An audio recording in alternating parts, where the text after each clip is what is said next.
Hello everyone, praise the Lord. आज मैं फिर आपके सामने एक नई मोटिवेशनल लाइफ चेंजिंग स्टोरी के साथ। मैं आशा करता हूँ ये कहानी आपसे बातें करेंगी, आपके जीवन में काफ़ी परिवर्तन लाएगी, इसलिए आप सभी लोग इस कहानी को ध्यान से सुनिएगा। एक बार एक व्यक्ति मार्ग में होकर जा रहा था। कुछ दूर चलने के बाद उसने पीछे मुड़कर देखा तो उसे 4 पैर के निशान दिखाई देने लगे। उस व्यक्ति को लगा कि 2 पैर का निशान तो उसका खुद का है और 2 पैर का निशान परमेश्वर का है। वो बहुत खुश हुआ क्योंकि परमेश्वर उसके साथ साथ चल रहा है। उस व्यक्ति थोड़ा देर आगे जाने के बाद वो कटीली भूमि में होकर चलने लगा। जब कटीली भूमि में होकर चलने लगा तो उसके पैर में नुकीले पत्थर और कांटे चुभने लगे और उसके पैर से खून आने लगा। तब उसने पीछे मुड़कर देखा तो उसको क्या दिखाई देता है कि मात्र 2 ही पैर का निशान दिखाई देता है। वो व्यक्ति दुखी हुआ।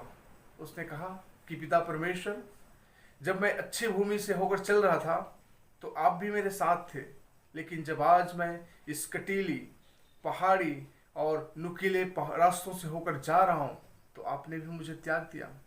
परमेश्वर ने उससे कहा कि बेटा, जब आप अच्छे भूमि से होकर जा रहे थे मैं आपका साथ चल रहा था, लेकिन जब आप इस कटीली नुकीली भूमि से होकर जा रहे हैं तो मैंने आपको अपने गोद में उठा लिया है। जो 2 पैर के निशान आपको दिखाई दे रहे हैं उस आपके नहीं बल्कि मेरे हैं। मेरे दोस्तों, इस कहानी से हमें क्या सीखने को मिलता है? ये कहानी हमें बताती है कि जब आप और हम अच्छे से रहते हैं, हमारे जीवन में कोई तकलीफ नहीं है, कोई बीमारी नहीं है, कोई समस्या नहीं है, कोई प्रॉब्लम्स नहीं है, परमेश्वर हमारे साथ रहता है। लेकिन जब आप और मैं तकलीफ़ों से, बीमारियों से, समस्याओं से होकर जाते हैं तो परमेश्वर आपको और मुझे अपने गोद में उठा लेता है। क्योंकि बाइबल में लिखा है कि कोई अगर आपकी आंख को छूता है वो परमेश्वर की आंख की पुतली को छूता है। मेरे प्रियो, परमेश्वर आपको और मुझे बहुत प्यार करता है। वो हमसे इतना प्यार करता है कि जितना हम खुद अपने आप को नहीं करते, उससे बढ़कर पिता परमेश्वर आपको और मुझसे प्यार करता है। आपको कोई प्यार करे या ना करे, लेकिन परमेश्वर आपको बहुत प्यार करता है। कोई आपके साथ रहे या ना रहे, लेकिन परमेश्वर सदैव आपके साथ रहता है। इस संसार की ओर अगर हम ध्यान दें तो हमें लगता है कि संसार, जब तक हमारे पास सब कुछ है, धन है, दौलत है, संपत्ति है, सुंदरता है, हमारे पास टैलेंट है, हमारे पास एबिलिटीज़ है, तो बहुत सारे हमारे दोस्त होते हैं, हमारे साथी होते हैं, हमारे रिश्तेदार होते हैं जो हमारे पास आते हैं, हमसे बातें करते हैं, हमारे साथ संगति रखते हैं, हम हमारे साथ समय व्यतीत करते हैं। लेकिन जब हमारे पास संपत्ति चली जाती है, हमारे टैलेंट नहीं होते हैं, हमारी सुंदरता चली जाती है, हमारे अंदर कोई शक्ति और सामर्थ्य नहीं रह पाता, ऐसे परिस्थिति में हमारे साथ देने वाला कोई नहीं होगा। लेकिन हमारा परमेश्वर ऐसे परिस्थितियों में भी हमारे साथ होते हैं।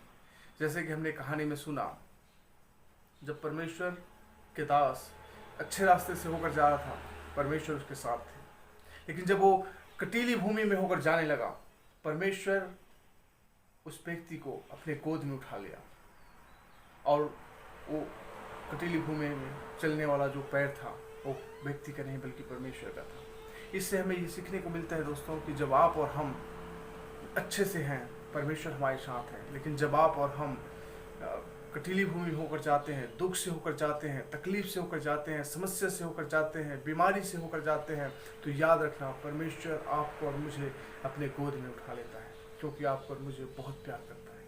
तो हमेशा याद रखना दोस्तों, जब आप तकलीफ में हो, जब आप बीमारी में हो, जब आप समस्या में हो और आपको लगने लगा कि आपको पूछने वाला कोई नहीं है, आपको समझने वाला कोई नहीं है, आपके दर्द को जानने वाला कोई नहीं है, तो याद रखना, एक है, वो है यीशु मसीह। एक है, वो है परमेश्वर जो आपको प्यार करता है। जब आप तकलीफ में होते हो, आपको साथ नहीं बल्कि आपको अपने गोद में उठा लेता है। आशा करता हूँ ये कहानी आपसे इससे बातचीत किया। Thank you so much. जय मसीह।